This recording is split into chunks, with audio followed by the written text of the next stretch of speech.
In his talk this morning, Onkar Ghate set me up. He quoted Howard Rourke's ultimatum, as it were, to the March of the Centuries Committee, when Rourke said, quote, "I don't work with collectives, I don't consult, I don't cooperate, I don't collaborate," unquote. So what are we doing here at an Objectivist conference with a talk on cooperation? Well, there's more to that story. You may recall that later on, Gail Winan talks to him about his response to the March of Centuries Committee. And he's kind of chuckling about how Rourke had handled it. And Rourke says, quote, "But it wasn't a gesture, Gail. It was plain common sense. One can't collaborate on one's own job. I can cooperate, if that's what they call it, with the workers who erect my buildings, but I can't help them lay bricks, and they can't help me to design the house." Unquote. That's the kind of cooperation we're going to be talking about today. That's the topic of this talk. To cooperate means to work jointly with another person, or more than one person, to achieve some shared goal. When multiple people coordinate their thoughts and actions, much more can be achieved than by one person all by himself. Now, we often talk about this from an economic standpoint, about thinking about how the division of labor permits all of the amazing progress we've had since the Industrial Revolution. People who don't even know each other, each work in their own area of expertise, and great things happen. Some of you are going to be going on the Boeing tour in a few days. Boeing employs 150,000 people who all work together to create the planes that most of us flew in to get to this conference. That's actually not the kind of cooperation that I'm going to be talking about. I'm going to talk about the more personal kind, the more one-on-one kind, where a few people who know each other choose to work closely to achieve a common goal. And as a good example of this, I think the rescue of John Galt from Atlas Shrugged is a good example. Now, I assume this is not going to be a plot spoiler for anyone. But you may remember on the plane ride, after they'd gotten Galt and they were on the plane, they were talking on the radio, and Galt said, "Who are you talking to?" And Francisco says, quote, "Half the male population of the valley, or as many as we had space for on every plane available. They are flying behind us right now. Did you think any of them would stay home and leave you in the hands of the looters? We were prepared to get you by open-armed assault on that institute or on the Wayne Falkland, if necessary. But we knew that in such a case, we would run the risk of their killing you when they saw that they were beaten. That's why we decided that the four of us would try it alone. Had we failed, the others would have proceeded with an open attack. They were waiting a half a mile away. We had men posted among the trees on the hill who saw us get out and relayed the words to the others. Ellis Wyatt was in charge," unquote. That's an example of rational cooperation among rational people, each person putting in their own thought and effort to make the group succeed in getting John Galt out of captivity. A cooperative effort relies on the rational selfishness of each person involved. And that's why I think it's a little bit confusing, because in our culture, altruism infects many people's attitude toward it. So in this talk, what I'd like to do is first talk about what's involved in rational selfish cooperation between heroes of rationality, when the people involved are completely rational, never defensive, totally as the ideal partners in cooperation. And then I'd like to explain the additional considerations when you deal with essentially good people who may be a little bit rough around the edges, because that's a more complicated case. And I think if we can get the basics clear with the purely rational people, we can then extend it and understand how to deal with us mere mortals who are maybe a little rough around the edges. So we're going to focus on the simplest case. Two people. You cooperating on a project with exactly one other person. If you own a business, maybe you are cooperating with someone to help build you a website. If you're a parent, maybe you're cooperating with your husband or wife to help teach your child something. Maybe a child has an emotional issue and you are trying to figure out how to teach this child how to handle their emotions without a tantrum. Or maybe you have a friend and you both love Independence Day and you want to have a party together and you're going to cooperate and put together a party. So we're going to look at just two people, 100% rational. What guidelines do you need? I came up with 3 guidelines above and beyond just be rational that apply to this exact situation. The first one is you need alignment of your goal. You each need to selfishly value the same goal. It doesn't matter what the goal is. It matters only that you each value it. That's the fundamental rule of cooperation. That your goals be aligned. That they are both selfish. Now, the mistake to avoid here is doing people favors.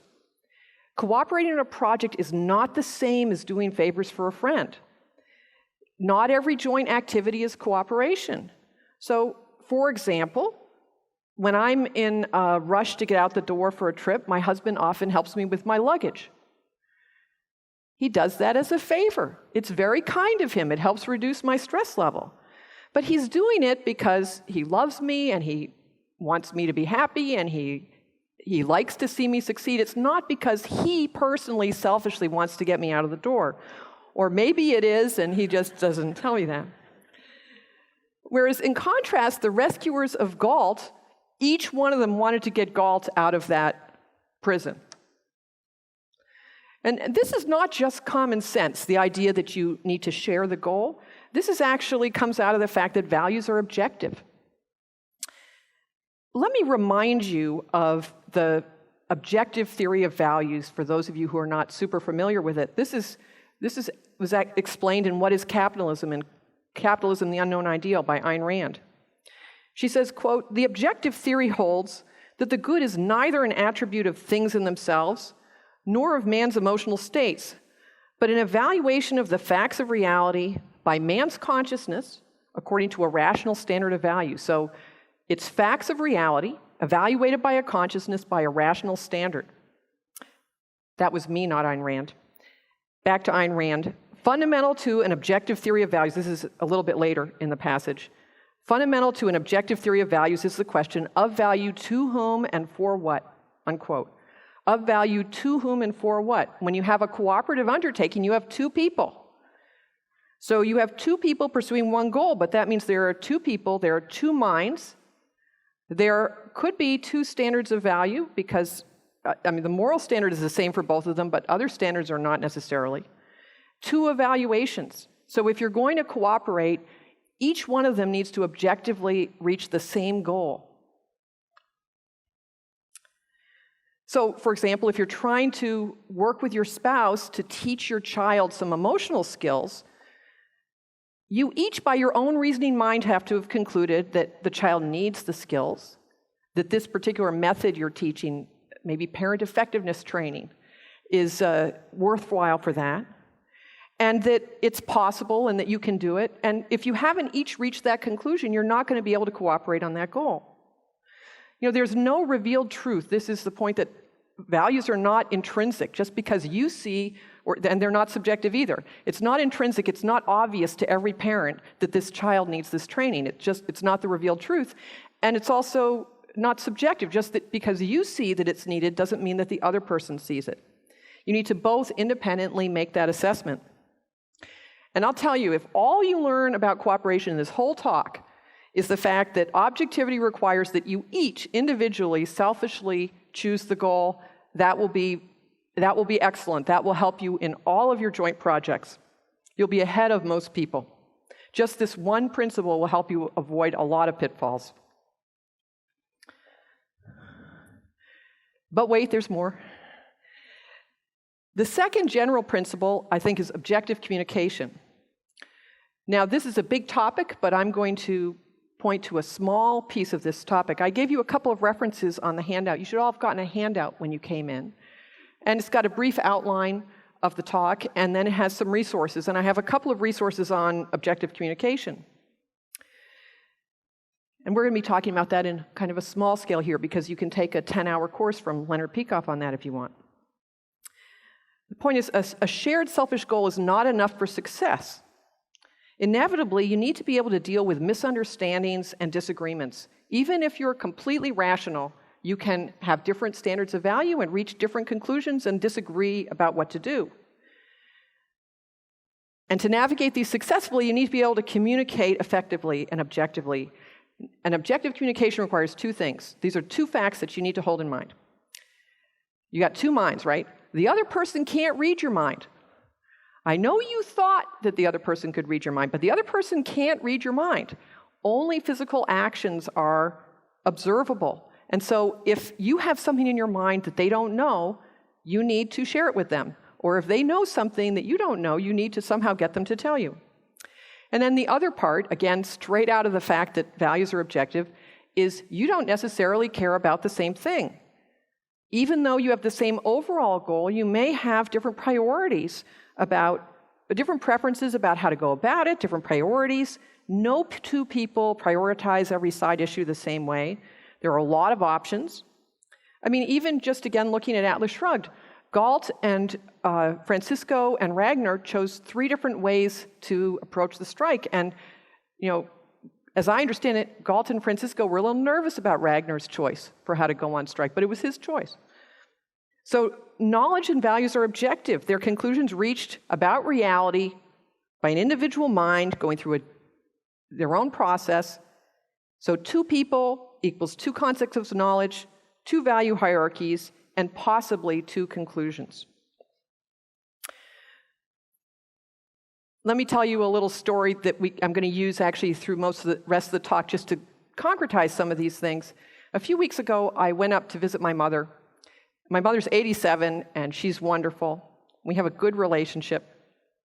And she was getting ready to ship a bunch of things up to Maine. She bought a cottage in Maine. And I was going up there to help her pack up. So I got there on a Thursday. On Friday, the movers were coming to take a lot of things up. And then on Sunday, she and I were going to drive up with enough things in the car to keep her going for a couple of weeks until the movers arrived. So I was there to help her. I wanted her to get to Maine safe and sound with what she needed, and so did she. Now, we had 2 different contexts. My mother had been thinking about this move in great detail for 6 months, and in all her waking moments for the previous week, basically. Whereas I, talked to her about it on the phone, but I was obviously not so involved in it. We also, we found out in hindsight, had very different preferences for how to go about the final preparation for the move. So my mother likes to collect things and kind of mull over things, and when I got there, she had a huge pile of things to go with the movers, and a smaller but still pretty huge pile of things to go in the car, and she was all set to continue the process of kind of wandering around the house and doing this and getting one thing after another. Whereas I immediately wanted to put on some high-level structure. Okay, the movers are coming at 8 a.m. What do we need to get done? What's urgent? I teach these kinds of skills, and I was all set to put my skills to work to figure out how to get the best results in the time available. I wanted to do what was urgent. Now, these are 2 valid perspectives, but they're not the same perspective. And if we both try to, which we did, try to both do our own way at first, that definitely causes some problems. It sets up some misunderstandings and frustrations. And I want to tell you that my mother gave me permission to use this example, since we both had our little issues with it. But we talked about it. As I said, she's basically a rational person, and we have no lingering problems. So don't worry about the move. It was very successful. So the problem is that when you're in the moment and you're doing this, what you think is right seems blindingly obvious. As I said, I teach these kinds of skills of what do you do when you're under time pressure. And it was totally clear to me what we should do. And it was not clear to her. But that idea seemed like a remote possibility until I butted up against her different point of view. That problem of taking your context for granted, that is subjectivity. That is That is the default problem you have in communication, that what you know and is in your brain seems completely obvious to you, and so you think the other person should know it. Whereas if you just paused for a moment and thought, well, what do they know? You would realize that that's not the case. So in order to work effectively, you need to take active steps to make sure they know what they need to know and you have communicated. As I said, the whole topic of objective communication is large, but for these kind of one-on-one situations, I boiled it down to 4 things. There are 4 things you need to know. What do I know? What does she know, or he? What do I care about? And what does she care about? My knowledge and values and her knowledge and values. If you share that knowledge and explain your reasons for your values, you really can't go too wrong. You will get the information you need to make that cooperation effective out there. So once we realized this situation, I suggested, hey, Mom, why don't we sit down and you just brief me on everything that's on your mind? And when, as I said, she had her thing that she wanted to do, and I said, because I really don't feel like I can be helpful. I gave her my reason for why I wanted her to do this. Until I know all the things you're worried about, I don't feel like I can be helpful. So we sat down, I think it took us 10 minutes, and we filled up 3 pages in a steno pad with things that she was concerned about. And really, that was our roadmap for the next 72 hours to get everything done that needed to get done. And all it took was realizing she knew something that I didn't know, and that she needed to know why I cared. So the bottom line for objective communication is really simple. You can't read the other person's mind, and the other person can't read yours, so share your knowledge and share your reasons, and you can't go too far wrong. That's the second principle.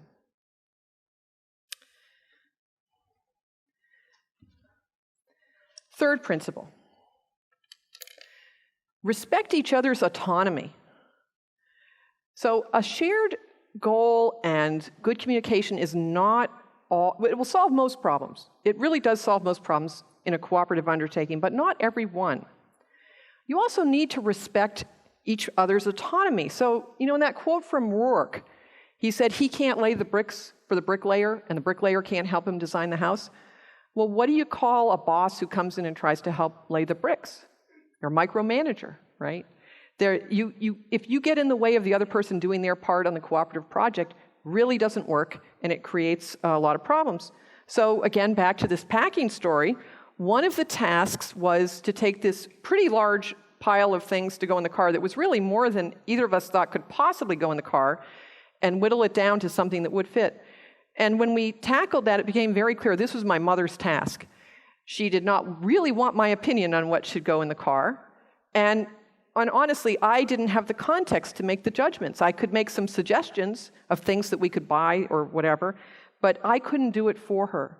And the truth is that she made decisions differently. If it were my car and my trip, I would have made different decisions than she did. But it was her task. It was logically her task, and I needed to leave her alone to do that. And this gets to the deepest problem you get into in cooperation, which is disagreement. You may find that you do not agree on how to proceed.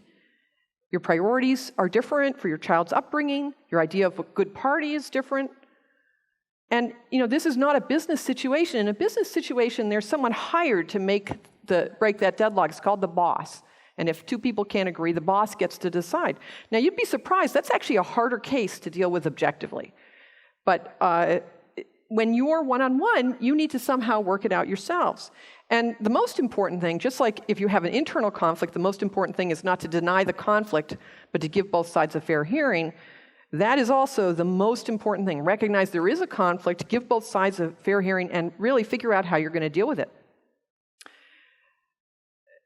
What you do not do is attempt to control the other person. That's the number one, and a rational person wouldn't be tempted to do this, but it's under the list of things to remind yourself not to do as an issue of rationality and objectivity and cooperation.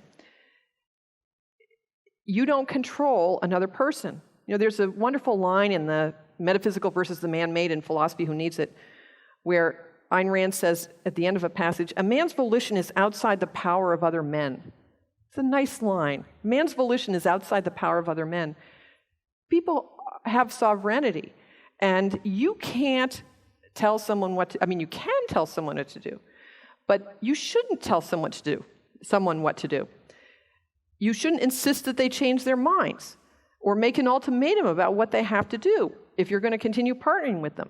Now, there are a number of reasons not to do this, one of which is simply when you make an ultimatum, you're really killing any trust between you two because you're really saying you're a tool for gaining my end. All I care about is getting the goal. I don't care what you think. I don't treat you as an independent person. You're not my ally, you're my tool. And that kills trust almost immediately. But also, you shouldn't want to cooperate with someone who buckles under to your demands. I mean, he's sacrificing his judgment to yours. He's behaving unselfishly. No good can come out of that. And the same thing with manipulating him into agreement. That's just out of the question. You may get some short-term agreement, but people always realize in hindsight that they've been manipulated, and then you lose their trust. And he won't want to partner with you again. So you need to take a long-term perspective on this, that this is a person who's an ally who you want to work with, and there's no short-circuiting, there's no shortcut for resolving the conflict. You just can't gain a value by negating that other person's mind. And this is true even if you have accurately identified what is in your partner's best interest, and he hasn't. You know, the individual is sovereign. You cannot make someone do what's good for him. Again, the good is something that has to be evaluated by the person who thinks it's good. If they don't see that it's good, unless he sees that it's good, it's not good for him. So you have to take that seriously. And of course, the goal is to resolve the conflict. You can try to change the other person's mind. You can try to find some third alternative, some mutual agreeable approach. If you can, take a little time to brainstorm solutions, you can almost always solve this. I think sometimes when we're in a conflict, the conflict feels unresolvable. And this is something I teach in my classes. When you're experiencing an internal conflict, it feels like it's impossible, that it's never going to be resolved. Like, you don't know which thing you should do right now. You don't know your priorities, and you're stuck. And at that moment, it seems like it's an insurmountable issue.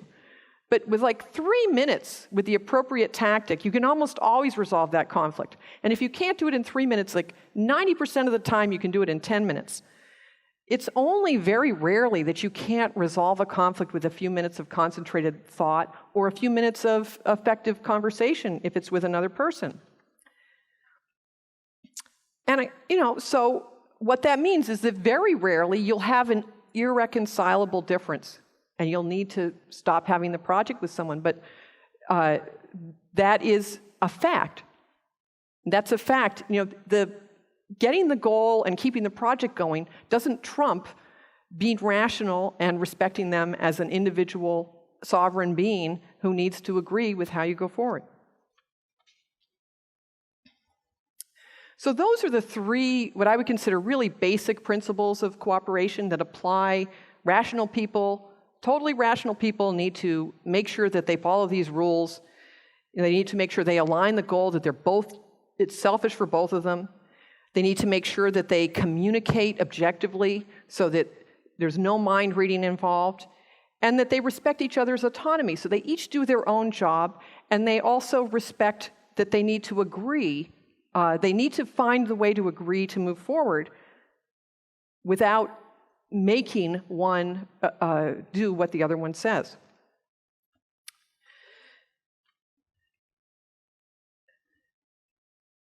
So this is sort of a major transition because we're going to switch from talking about what rational people need to do to the more, that wasn't stated right. We're always talking about what rational people need to do.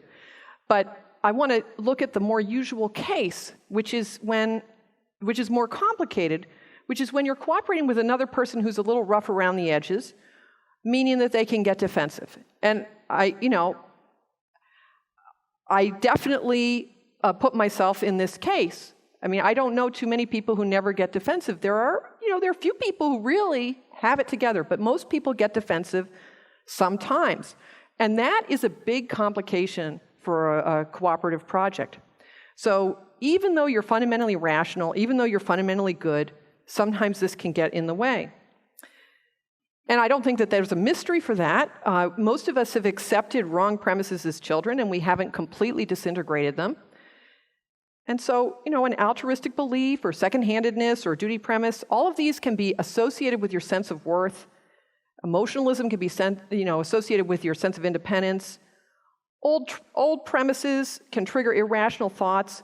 Basically, you can feel threatened in ways that really don't make any sense at all, and that can trigger some defensiveness. And there was some defensiveness in the packing story, which is why I thought it would be a good one to talk about. My mother and I trod on each other's toes a little bit. So, as I said, I had this attitude that we need to get it done, and I wound up becoming a little bit bossy. And my mother was really quite stressed about how little time we had left, and she was getting a little bit growly. And so neither of us were perfect images of the rational person. Now, defensiveness is not something that you accept uncritically. It's something that you apologize for and you work to change. But that takes time. In the moment, it happens, and you need to be able to deal with it. You can't eliminate baggage quickly. You can eliminate this kind of old baggage over a year, and over the years I've become much less defensive. But when you're working with another person, part of being objective is recognizing you're working with this person who at this moment is rational but also has perhaps a little bit of baggage with them, and that's the person that you have teamed with, and that's a fact. They can change what they do in the future, but you can't change what occurs to you right in the present. So if you or the other person gets defensive, there are two more practical necessities that I think you need to make sure that you work together effectively. And these really come from business. These are not ideas that I came up with myself. These are things that I learned from communication experts who teach business people communication skills. The business really needs to be able to get people to cooperate, and all of the people at a company are not heroes of rationality. And so this is a really practical problem. And so there are a lot of practical tools for this. And what I found, and this is actually relevant to our discussion this morning about the Objectivist Movement 2.0, what I found is that you can find these areas where people have figured out practical things, and usually the explanations are wrong. Usually the explanations are gilded with altruism or second-handedness or other wrong views, because those are the views out in the culture. But if you look at something that in fact works, you can then think about it from an objectivist perspective and figure out why it works and why it's rational, why it's objective, why it's selfish. And that's what I would like to share here. So there are two of these. Actually, the first one I think is not controversial. It's judge your potential partner as to whether they're a good fit very carefully in advance. And this is, think hiring an employee. You need to really figure out if this is the right person for the job. And this is just a very simple application of judge and be prepared to be judged, right? So now this is not necessarily moral judgment. Moral judgment is relevant, but it's not the whole thing. If you're planning a party with someone, you do not need to know everything about their moral character. Now, if you're marrying them, you do. You need to know them well enough to be able to make a moral judgment. But to work together on the party or on a work thing, you need confirming evidence that this is a decent person, right? So you've got the basis where you're thinking basically this is a decent person. You don't have any disconfirming evidence. You don't have evidence they're a cheat or a liar. But you also need to know about their particular skills and whether to undertake this particular project together. So, I hired a proofreader recently. And the person I hired because, first of all, she asked great questions, which I realized I needed to answer. And second of all, she didn't make any typos or grammatical mistakes in any of the things she sent back and forth to me. Several of the other people who applied for the job made grammatical mistakes and they were out in a moment. So you need to know enough about the person. You need to be able to judge them enough to know that this project is a good project to work on together. And I think of it, it's good, don't overdrive your headlights. You're not going to be able to get to know this person and make a complete judgment of them in a short amount of time, but you want to work with them. You can see a certain amount about them, and that's how much you should cooperate with them. If you see them all the way, then you can, marry them.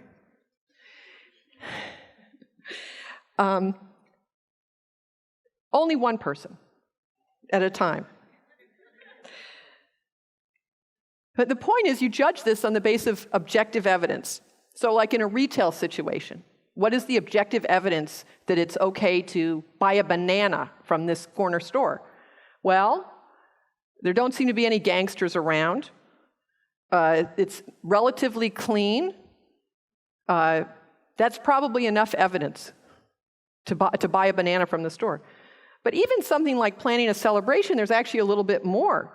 You need to know that your partner is reliable, that they're going to do what they said they're going to do, and you need to figure out if you're a good fit. So, are you slapdash? Is that person a perfectionist? Are you going to drive each other crazy? If you're not a good fit, you are who you are. It's a fact that needs to be accepted and then acted upon. Is this person a good fit for this particular job? And that then applies, so that's the case for good people. And of course, with mixed people, it's even more important to do this. You need to figure out, if you actually know something bad about a person, you need to make sure that whatever the area of cooperation is it's narrow and limited where you believe they're going to act rationally. So you might work on a work project with a Jehovah's Witness, but you would not get emergency medical treatment with their help. That just would not be a good choice.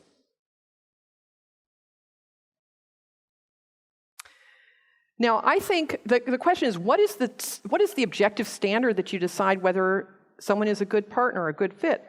And I think that what you need to know whether you can trust them. You need objective evidence that they will perform in that area, in that domain that you're cooperating. And you need to really conclude that you're going to be able to trust them on this job. And the reason you need that is that that is going to be a source of goodwill for the whole project. So unless you have got a level of trust that you think this person, yes, I can count on them when I need them on this project, maybe not on anything else, but on this project, they've got what it takes, I believe it's going to work, then you've got the basic thing you need in order to make the partnership work. And you're going to be drawing on that in the second practical necessity, which is give more than 50% to make that partnership work. In fact, give 75% to make it work. Now, why? Why give more than half the effort to make the partnership work? Well, practically speaking, not everybody knows enough to be consistently selfish. Not everybody is good at objective communication. Not everybody understands how important it is to respect autonomy. Not everyone is good at dealing with their own defensiveness. Most people are not good at more than one of these. And yet, that's what's needed for successful cooperation. So if you are undertaking a project, you need to actually fill all those voids. You need to fill in for the parts that they maybe aren't able to do. But you may be saying, how many of you think, isn't that unselfish? Does that sound unselfish to you to fill the voids? No. There's no fairness rule that says that each person has to do exactly 50% of the job. The partnership is about achieving the goal. The goal actually sets an objective standard for you. It determines what work is justified for you to put in by how much you want the goal. Not some contract with the person you're working with. It's not some little agreement and you just need to do what's in the contract. It's you want to get the goal. This person is a partner to get it, but the focus is on what do I need to do to get the goal, and this person can actually be an aid in my getting it. So for example, I have a communication intensive that I do, and I have a partner in it.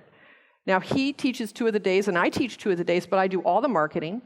I do all of the logistics for the event planning. I do way more than half of the work. But that's all right, because this is it's my event. It's my vision for the event. And he's a partner. He does the part that I really need him to do. So the real issue here is sometimes we get into this kind of mathematical thing of agreement, of like a contract of what you're doing with another person. But the better metaphor is the pyramid of ability. You all remember the pyramid of ability, the idea that the executive is providing much more benefit to the janitor than the janitor is to the executive in a business? That the person who knows more and has wider knowledge is actually, there's a benefit, a productive benefit to the people who help them. And that's what's happening in a cooperative undertaking. If you know one of these skills, if you know objective communication skills, or you know how to diffuse defensiveness, and you're offering that to make the partnership work, that is, they are benefiting more from your doing that, but you both benefit from having worked together. Now, as soon as that's not true, as soon as it's not actually, it's more work than it's worth, well, then this is no longer a good partner for you. That's part of the reason you need to judge the partner first. If it's so much work that it's a sacrifice, then that's not then this is not the right partner for you, and you need to extricate yourself. The point here is that the amount of work that you put in to getting this goal is objective. It's the amount of work that you selfishly want to put in that's worth it to you, that justifies getting the goal, not some deal you have with the other person.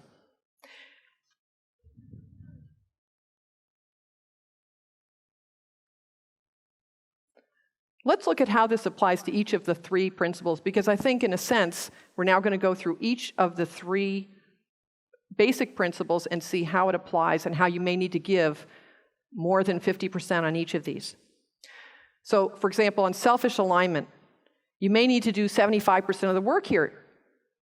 You both need to have this as your goal. You don't want someone sacrificing themselves on your project. You don't want to have a partner who's engaged in sacrifice. But in our present culture, you cannot assume that every person is going to reveal their selfish interests, right? It's taboo. They're altruists. You need to learn to draw it out of them. The project is doomed without selfishness on both sides of the partnership. It's just doomed. You know, I once got involved in a project sort of by accident, which I didn't realize. One person, this friend of mine, told me about a project and said, "Wouldn't that be great?" And I said, "Oh yeah, that sounds good." And he thought that meant I wanted to be his partner. And I only realized this about 3 months later, when suddenly things were happening and he was expecting me to do stuff. And I was like, uh-oh. So there's a definite need to find out that what is the selfish interest of the other person. And that kind of misunderstanding can definitely be avoided if you investigate. And this is what's generally called listening skills. How many of you have had to take a class on listening skills somewhere? Everyone in business has taken a class on listening skills somewhere. And they're often construed in very altruistic ways, but the truth is, you need to know that information from the other person. You want the other person to be selfishly motivated, and you want to be able to draw out of them what that motivation is. You know, one of the reasons it's so beneficial, I said you need to trust, you need to decide in advance you can trust your partner. But if you draw out their selfish interests, they're going to trust you, because they actually know that you aren't trying to sacrifice them. You actually want them to achieve what they want. And that's actually extremely valuable for your relationship. So let's look at the second one, doing 75% of the work to communicate objectively. Again, good communication builds mutual trust, mutual respect, mutual appreciation, as opposed to miscommunication, which can destroy friendships. Preventing miscommunication is really the top challenge in business. There are a lot of people making a lot of money teaching communication skills. And really what you're doing with these things is you are helping the other person think more clearly, understand their own motivation. And this is a very valuable investment of your time because, again, if they aren't clear, and if you aren't both clear on how to coordinate what you're doing, you're not going to get the benefit out of the partnership. And a small investment in communication can make all of the difference. That's why I initiated that debriefing with my mother, where we made the list of everything that was on her mind. 15 minutes, and it made things much, much, much easier.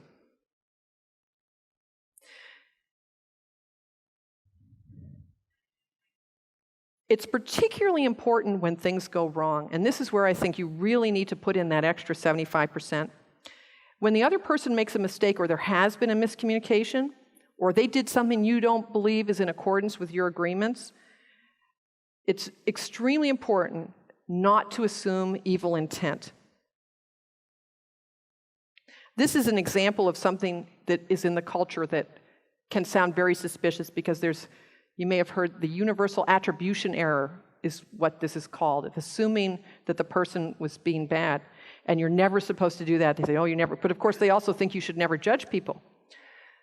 But this is a very specific situation. You're in a partnership with someone who you trust. You actually thought about, is this the right person, and do I trust them? And you said, yes, I trust them. And you've been working with them, and now something has gone wrong. You decided in advance this person was trustworthy. You need to now stick to your conclusion.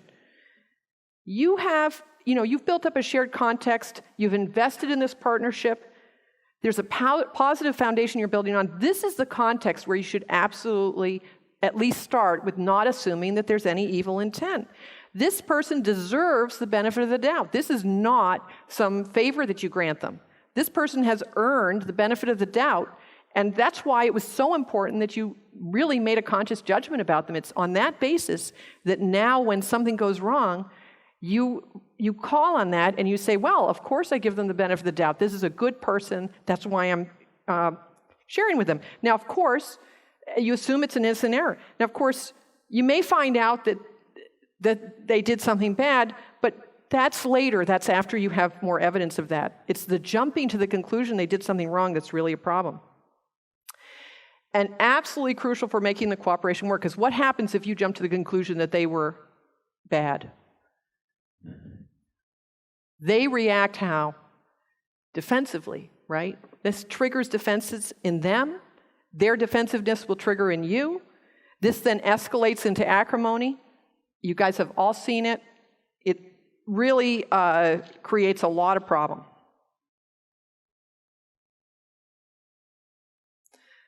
Now, this is how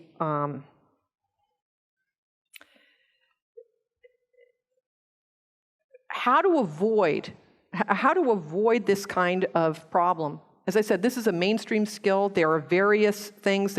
I mentioned parent effectiveness training. That's Thomas Gordon. There's Haim Ganat's method. Some of you have read How to Talk so Kids Will Listen, and Listen so Kids Will Talk. There's the Harvard Negotiation Project, has a great book called Difficult Conversations. And these are mainstream skills. And if you look at them from this perspective, I think you can get tremendous value out of these mainstream skills to help make sure that you stay focused on solving the problems and communicating rather than jumping to blaming each other. And so I just say, don't be fooled by the occasional mistakes, philosophical mistakes in these books. There is a good reason for not assuming blame in these cases. Okay, so the third principle. Why do you need to go 75% instead of 50% to respecting autonomy? Even with the best communication skills in the world, people will sometimes get defensive. And what will happen when they get defensive is they will start making demands on you. And I guarantee it, you will start getting angry at them for making demands on you. If you don't get triggered in these situations, I congratulate you. I want to know what you are drinking. So this is how it happened with the packing. As I said, we did tangle a bit, because at a certain point, I started bossing her around. She had this box of Triscuits that she wanted to take in the car to Maine. And I said, we can buy Triscuits in Maine. And, and I basically took the box of Triscuits away from her. And she didn't appreciate that. Now, at the time, I thought I was being perfectly rational, but of course I was not being. I was not holding the context. And she bossed me back. Now, in fact, this happens more often with people who you really love, unfortunately. So that's the best reason to learn these skills. So here's the thing. I want to give you hope in these situations. I have good news. There are skills where you can unilaterally prevent defensiveness from escalating and put the discussion back on rational footing. The best method I know for this is what I'm going to call value-based empathy, and it's developed by a psychologist, Marshall Rosenberg. The book he wrote on it is Nonviolent Communication, and it will curl your teeth when you read it because some sections of it are philosophically very off. But in brief, what I got from that book and what I think is really true is that no matter what, you can find the rational element in another person's motivation, and if you focus on the rational element, it totally defuses the defensiveness. There's always a rational element. It may be distorted, but it's identifiable. Now, in the class last year at Ocon on, I'm going to forget the name, aligning your conscious convictions with your subconscious values, something like that. I actually talked about this, and I shared a table of universal rational values, which is actually on the back of the handout this time. Just to give you an idea of what are some of the things you can look for if someone is being defensive, if you can figure out that what they're really looking for, what the real issue is one of the things on that list: clarity, purpose, self-esteem, health, connection, alignment. These are universal rational values, meaning they are all based on a pro-life standard. Everyone values them at one time or another. And when a person is defensive, there may be a lot of irrationality in the mix at that moment, old baggage, whatever. But if you can guess what they really want, the rational thing is what they really want, it completely changes the dynamic. So in my case, in this situation where I had the issue with my mother, I was concerned with effectiveness, and she was concerned with ease and continuity. And when we eventually had the conversation and realized that's what we wanted, we both relaxed because we could see the validity in the other person's point of view. You're no longer looking at the other person as a crazy person, and you aren't a crazy person because these are valid things that you want. Now,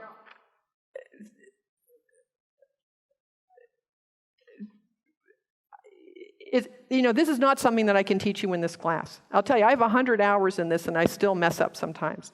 But what I'm really hoping you will understand is that this is a learnable skill. This was revelation to me when I learned it. This is a learnable skill. You can unilaterally, without any help from the other person, you can diffuse a defensive situation and stop it from ratcheting out of control. It's really amazing if the methodology has been worked out, what you can do unilaterally. And as another example of this, some of you may have listened to Alex Epstein's class on how to talk with anyone about energy. How many people have listened to this? It's really worth it. I think it's $75. It's really worth listening to. He has this 5 rules for a discussion, which is, if you look at it, it's exactly the same thing. It's focused on the values and getting people focused on the rational issue. Like the first thing is, he makes sure that life is the standard, that, okay, we're going to agree that whatever solution it is, it's going to be good for Ben, right? And if you get them to agree on that, you, in effect, set a rational basis. So a lot of this hasn't been worked out, but part of it has been worked out. So I really want to give you hope that defensiveness is not something you have to settle with. It's something that there are learnable skills for. It does take work, but it's not unselfish. It's selfish. The standard is objective. Is effort worth it to make this partnership work? Is it worth it to get this goal? How important is this project to you? And how important is this person to you? It's really in your self-interest to put in the effort to avoid the mistakes and misunderstandings. So that's really that is it in a nutshell. It's really I think the objective approach here really can be summed up, both the first part and the second part, in 5 steps. You need to judge the other person's character and personality. Are they a good fit? Draw out their selfish motivation. Share your knowledge and values. Respect their autonomy. And diffuse any defensiveness that comes up. And if you can just remember that it is an issue of objectivity, that there are 2 people. They have 2 different sets of values, 2 different sets of knowledge, and that they need to be shared in order to have this joint effort work, you can go very far. And when you put in that little bit of extra effort, what happens is you bring out the best in the other person, and you create allies rather than enemies, and you both can accomplish goals that neither of you could accomplish on your own. And that's the purpose of cooperation. So thank you.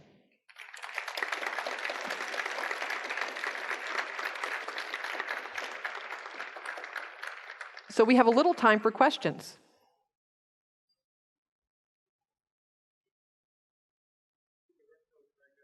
Hi, Ed. Hi. This one I love, and I'd love for you to comment.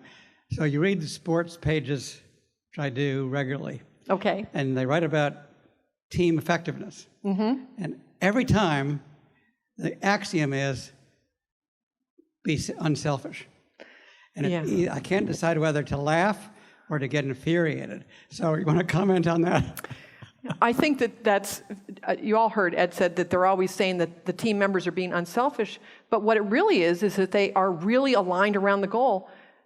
I think it was Derek Jeter, who, of course, I'm a Yankees fan, of course, and he was really focused on winning, and the reason he was a great team player is because he wanted to win, and if that meant that he needed to support some other player or do something that wasn't in the spotlight, he would do it.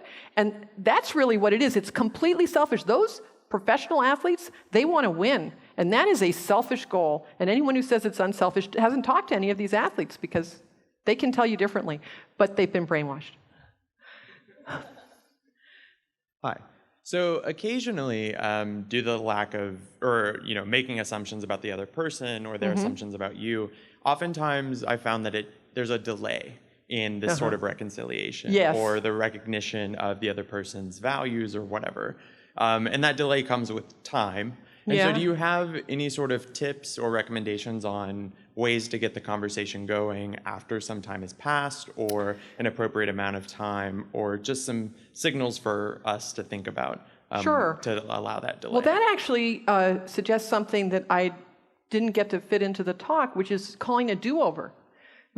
I'm pretty sure this is in How to Talk So Kids Will Listen and Listen So Kids Will Talk. If you realize after the fact that this didn't go the way you wanted it to, and you now see how you would have liked to handle it, people are almost always open for you saying, look, I didn't really like the way I handled that, and I kind of like to call a do-over. This is what I really wish I had told you.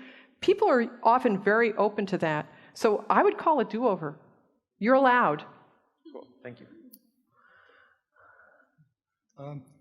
My question has to do with the principle of respect for autonomy and how that relates to the need for structure, and in the case of the rescue of Galt, the need for someone to be in charge, for there to be a commander.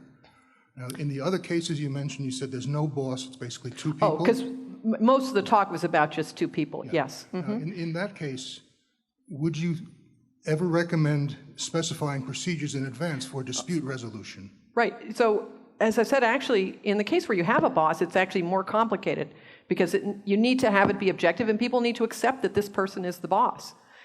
So that's a slightly more complicated case. But yes, there are, and in a corporation, you need to have that structure where there are managers at various levels who make the decisions. They get advice from the people below them, but someone has to be responsible for the decisions, because consensus can work on a small level, but it really, at a certain point, you need to have decisions made. So, does that address your question? So I agree with you, but I'm not sure if I've answered what your question is. In the case where there are only 2 people cooperating, yes. Take, for example, two co-authors. In case there's a dispute as to whose name comes first, how does that get resolved? Right. Should that be specified in advance, how that is resolved? Right. So specifying it in advance is one of the things you can do. I mean, I do think that the more you can imagine problems and solve them in advance, right? You figure out the potential problems or figure out the worst case scenario and figure it out in advance, you're well off. Ultimately, there really are, either you keep talking about it until you reach some resolution, or you don't publish the book together, right? There really is no third alternative. Would you consider as an alternative one person having 51% of the venture and the other person having 49%? So that's what you mean by structuring, right? So like, for example, this partnership I have with this communication workshop I do, as I said, it's mine. And he comes in and I pay him a fee, right? But he doesn't get to decide a lot of other things. So yes, so it's set up in advance. And he decided selfishly to participate. I didn't, you're right. Yes, you knew the answer to your question already, Al. And I agree with your answer to your question. How about that? Hi. So my question has to do with more indecisiveness and passiveness in cooperative engagements. Okay. So how do you approach having a cooperative agreement when, like, for example, it's clear that they have selfish alignment, but when it comes to the actual practice of cooperating, there's a lot of either passiveness or indecisiveness from their part? Okay, so this person is in some way like misbehaving. They're not doing what you wanted them to do. And so by your standard, they're not doing what they're supposed to, right? No, it's more like if you're both trying to rationally decide on the correct thing, but they kind of don't have any opinion one way or another. But they're also not willing to go with your decision. Yeah, something like that.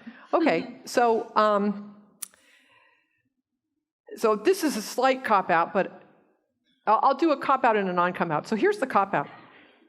If the person is totally indecisive and can never actually reach agreements, they may not be a good partner for you. If you have something that needs to be done in a timely way and you need that, and you can't get them on board either to have you lead or to, work through some process, that's a problem. So that's the cop-out answer. Now, the more practical answer, there are decision processes. So like I have this, there's a decision process that I teach in one of my classes that's really, really effective. And so you can learn decision process. You could use this with two people. I'll tell you what it is. Here's the thumbnail sketch. You take all the options and put them all on index cards. And on one side of the card, you put all the negatives of each option. And you can't have more than 3 options. It gets too crazy. And then for each of the options, it's more complicated than this, but this is the basic thing. You take that negative and you say, well, like where you're going to work, Massachusetts, New Jersey, or what was my other one? North Carolina. This was a choice that I had at one point. And a negative of Massachusetts was high cost of living. Oh, well, that's a positive for North Carolina. It was a low cost of living. So you put low cost of living on the positive side of that card and you cross off the negative. And you do that for all the negatives. You turn them all into positives plus add additional positives. And you make the choice between all positives. It turns out you can't make a decision if you have a mixture of positives and negatives. It just does not compute. You can pick the worst, the least negative of negatives, or the most positive of positives, but you can't pick between those two. But once you have it as all positives, it's actually pretty easy to decide. And you two might actually be able to agree. So there are processes. So if you have trouble with something like that, you can learn a process that can make it work more better. Thank you. Okay. Thank you, Anu. Thank you, everyone.